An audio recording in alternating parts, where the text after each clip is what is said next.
It seems that every day we're reminded that we live in an era of great power rivalry.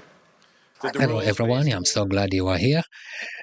Today, we are going to discuss the Canadian Prime Minister's speech when he was in Davos, Switzerland. And I will have to say, this was a recent speech which he gave describing the world as being in the midst of a profound rupture. This is the word which he used to describe the situation, the current situation. Now, I'm going to play the video. You will listen, you will watch and listen, and then we will discuss. Welcome to Sweet Corner.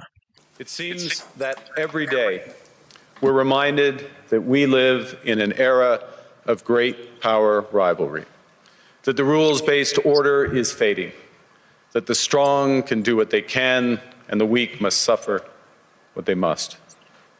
And this aphorism of Thucydides is presented as inevitable, as the natural logic of international relations reasserting itself. And faced with this logic, there is a strong tendency for countries to go along to get along, to accommodate, to avoid trouble, to hope that compliance will buy safety. Well, it won't. So what are our options? Now, as you have seen, this was the Prime Minister of Canada talking about the current system, the system which Canada, like many other Western countries and those powerful nations, have enjoyed for such a long time, while those in developing countries, those from Latin America, Asia, and Africa, having to suffer, seeing their people, children dying, children not even having enough to go to school to get some high quality education like those in developed countries. But today, Canada and many of those in developed countries, those countries in Europe, are now complaining. They seem now to understand that when the system is not in your favor, you are going to suffer. And of course, you heard what the Prime Minister said. The system is not fair.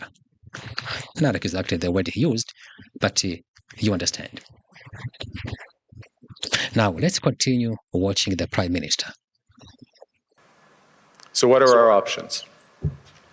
In 1978, the Czech dissident Václav Havel, later president, wrote an essay called The Power of the Powerless. And in it, he asked a simple question: how did the communist system sustain itself? And his answer began with a greengrocer. Every morning, this shopkeeper places a sign in his window: "Workers of the world unite." He doesn't believe it. No one does. But he places the sign anyway to avoid trouble, to signal compliance, to get along. And because every shopkeeper on every street does the same, the system persists. Not through violence alone, but through the participation of ordinary people in rituals they privately know to be false. Havel called this living within a lie. The system's power comes not from its truth, but from everyone's willingness to perform as if it were true. And its fragility comes from the same source. When even one person stops performing, when the greengrocer removes his sign, the illusion begins to crack. Friends, it is time for companies and countries to take their signs down. For decades,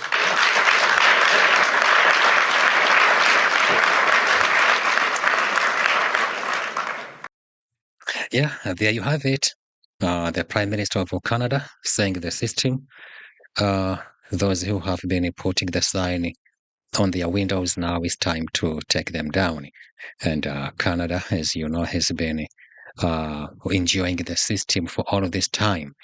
And for some reasons, after just a few weeks, maybe a few days or months of President Trump trying to pressure those other nations, European countries and Canada, to support his efforts and maybe to make some changes here and there. seems like those countries, they can't live under the changes which have been proposed, are being proposed by President Donald Trump. Now, at least these in middle class economies, those from developed nations, have a choice. Maybe they can make a decision and say, you know what, if the system is not going to be changed, is not going to continue to be in our favor, then we are going to take down the sign. So at least they have that option. Now, think about those from developing nations, countries which are struggling, countries which I would have to say they don't even have a voice. How can they have a voice if they don't even have a representation in the Security Council at the United Nations? That's the least they could get, at least. Now, which means all decisions, all global decisions, are made by just a few nations, the powerful nations, on behalf of everybody else. And now, how those decisions are made, the policies put in place in terms of economy, politics, is decided by these same people from powerful nations, leaving those in developing nations, like those in Africa, as I said, and most of those in the global south, having to just follow along. They can't oppose, even when they give their inputs, maybe inputs which would at least lessen their suffering somehow. In most cases, they will be dismissed, or they will be the blame will be passed on them, and they will be asked to reform here and there and things like that, fight corruption, and no denying for some of those countries there is still corruption, which is also affecting the efforts to improve their economies. But these countries from developed nations, they could have done something for all of this time. I would have to say so many decades ago. They could have done something which could have helped these countries in developing nations be able to improve their lives. But they have been working for all of this time in their favor, leaving behind everybody else. And since those countries are poor, those countries don't have enough, they don't have a strong political power, they don't have strong economies, they just have to follow along. And they couldn't even say that, you know what, we are going to take down the sign, because doing that would have been like suicide in terms of their economies and their political standing around the world. And then there is the so-called global economic order, which was never neutral, by the way. As I said, it was always in favor of developed nations, and it wasn't evenly balanced. It was structured around the asymmetries of power. Now, ask yourself, you are asking someone, a government in developing nations, to make cuts to education. And those are people who still don't even have enough schools to educate their children. And you're asking them to make cuts in healthcare systems.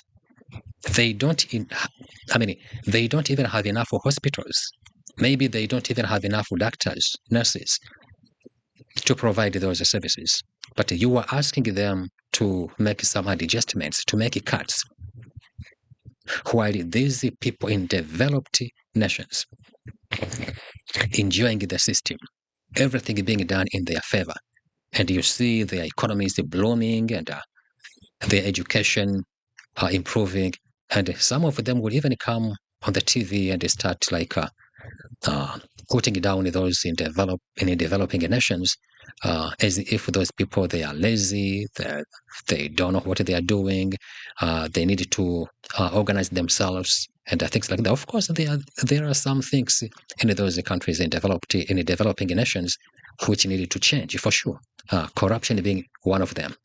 But the current system, the same system the Prime Minister of Canada was talking about in Davos, has contributed to an extent to the suffering of those people in developing nations and not being able to improve their economies, the quality of education and healthcare services.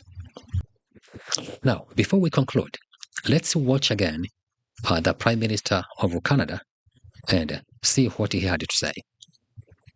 We knew the story of the international rules-based order was partially false, that the strongest would exempt themselves when convenient, that trade rules were enforced asymmetrically. And we knew that international law applied with varying rigor depending on the identity of the accused or the victim. This fiction was useful, and American hegemony in particular helped provide public goods, open sea lanes, a stable financial system, collective security, and support for frameworks for resolving disputes. So we placed the sign in the window. We participated in the rituals, and we largely avoided calling out the gaps between rhetoric and reality. This bargain no longer works. Let me be direct. We are in the midst of a rupture, not a transition. Over the past 2 decades, a series of crises in finance, health, energy, and geopolitics have laid bare the risks of extreme global integration. But more recently, great powers have begun using economic integration as weapons. Tariffs as leverage, financial infrastructure as coercion, supply chains as vulnerabilities to be exploited. You cannot live within the lie of mutual benefit through integration when integration becomes the source of your subordination. Well, there you have it. It was well stated, and I mean, it was. I think if you talk to some in developing nations, those in the global south, it's like the Prime Minister of Canada just gave a secret which was almost forbidden. Those who were taking advantage of the system, who were benefiting from the system, didn't want to discuss, didn't want to say. They knew it was true that the few nations, those powerful nations, were really enjoying the benefits, enjoying the fruits of the system, while those in developing nations, the voiceless of the voiceless, were suffering under the same system. But at least he was honest, especially when he said that they knew the system was not working the way it was supposed to, but they had to go along since for them at that time, and of course until even now, the system is still there, they benefit from the system. Don't forget to like, share, and subscribe. Thank you for watching.